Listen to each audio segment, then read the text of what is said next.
السلام علیکم میرے بہت ہی پیارے پیارے سسٹر اینڈ برادرز، ویلکم ہے آپ کا ریان عدنان کے چینل پر۔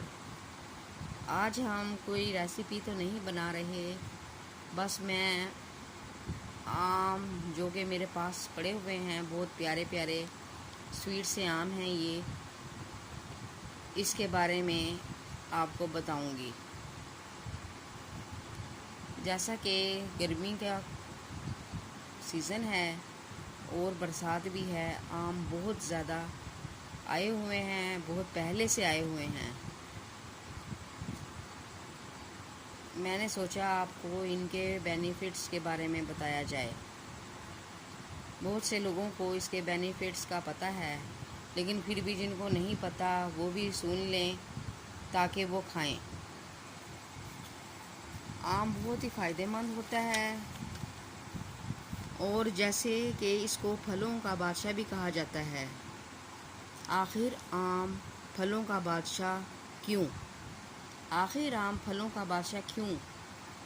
جانتے ہیں؟ ریان عدنان کے چینل میں ہم جانتے ہیں کہ آخر آم پھلوں کا بادشاہ کیوں۔ آپ نے سنا ہوگا کہ آم کے آم گٹھلیوں کے دام۔ سسٹر اینڈ برادرز، آپ نے سنا ہوگا کہ آم کے آم گٹھلیوں کے دام۔ سو یہ حقیقت ہے کہ پتا، پھول، شاخ، پھل سب کارآمد ہیں۔ اسی لیے اس لذیذ، خوش ذائقہ، دل پسند اور فائدہ مند پھل کو پھلوں کا بادشاہ کہتے ہیں۔ اچھا جی، یہ جو آم ہے نا، یہ بہت ہی فائدہ دیتے ہیں۔ آم کسی بھی تعارف کا محتاج نہیں ہے۔ یہ تمام پھلوں سے زیادہ مزیدار، شیریں، توانائی سے بھرپور ہوتا ہے، اسی لیے اسے پھلوں کا بادشاہ کہتے ہیں۔ آم میں سیب سے 6 گنا اور سنترے سے 40 گنا زیادہ وٹامنس پائے جاتے ہیں، اسی لیے آم تعمیر جسمانی کے لیے نہایت کارآمد اور مفید پھل ہے۔ کمزور بچوں کی نشو و نما میں اکسیر کا درجہ رکھتا ہے۔ آم چونکہ بہت زیادہ خون پیدا کرنے والا پھل ہے، اس لیے اس کے استعمال سے چہرے پر رونق اور چمک آ جاتی ہے، اور جو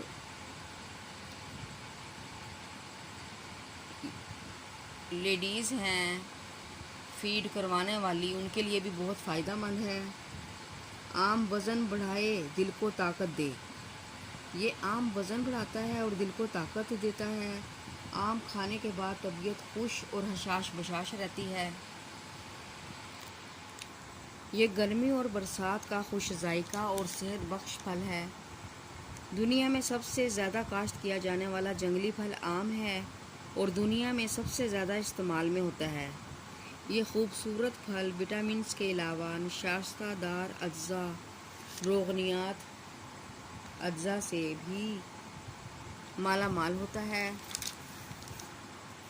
اس میں وٹامنز، نشاستہ و روغنیات کے علاوہ فاسفورس، کیروٹین، فولاد، کیلشیم، پوٹاشیم بھی ہوتا ہے۔ یہ مکمل غذا ہے، جب چاہیں کھائیں۔ ان اجزاء کی وجہ سے بدن میں تازگی اور فرحت لاتا ہے۔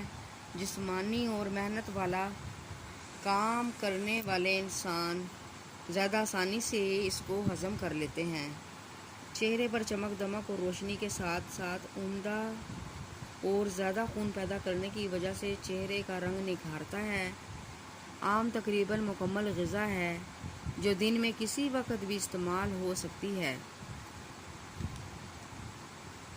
آم بلغم کو پتلا کرتا ہے، اس لیے کھانسی اور دمے کے مریضوں کے لیے بے حد مفید ہے، لیکن بہتر ہے کہ پتلے رس کی شکل میں استعمال کیا جائے۔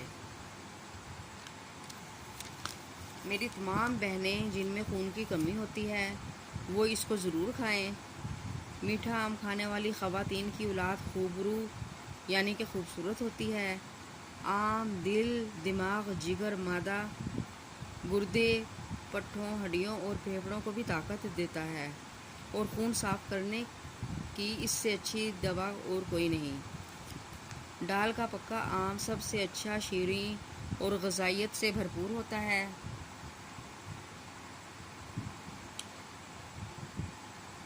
بدن کو موٹا کرنے اور لاغر جسم پر گوشت بنانے میں عمدہ قسم کا قدرتی غذائی ٹانک ہے۔ میٹھا اور شیریں آم کھانے والی عورتوں کی اولاد خوبرو ہوتی ہے۔ زود ہضم، مقوی باء، قبض کشا ہوتا ہے۔ سنگرہنی پیٹ کے امراض میں بےحد مفید ہے۔ قلب و جگر یا پھیپھڑے کا مریض سخت شدت میں ہو، سانس لینا دشوار ہو تو آم کا پتلا میٹھا رس تھوڑی سی مقدار میں دہی میں ملا کر پینا انتہائی مفید ہے۔ یہ پیشاب آور ہے، یرقان میں مفید ہے، بدن کو سرخ و سفید بناتا ہے۔ عورتوں کی بیماریوں میں بھی آم بے حد سود مند ہے اور حافظے کی کمزوری کو بھی دور کرتا ہے۔ جیسا کہ برسات ہے، برسات میں آم بہت ہی ٹیسٹی مزیدار لگتا ہے۔ اس کی بہت سی ڈشز اور ڈرنکس بنتے ہیں۔ جب آم ہم لوگ کھاتے ہیں تو اس کے ساتھ کچی لسی پینا انتہائی مفید ہوتا ہے۔ 1 حصہ دودھ اور 3 حصے پانی ملا کر حسب ذائقہ نمک شامل کر کے لسی بنائیں اور آم کے اوپر پئیں۔ اس سے جلد میں کسی قسم کے کوئی دانے وغیرہ بھی نہیں نکلتے اور آم کی گرمی بھی ختم ہو جاتی ہے لسی پینے سے۔ امید ہے آپ کو آج کی میری یہ مینگو بینیفٹس کے بارے میں باتیں پسند آئی ہوں گی۔ ملتے ہیں نیکسٹ ریسیپی میں۔ اوکے، اللہ حافظ، فی امان اللہ۔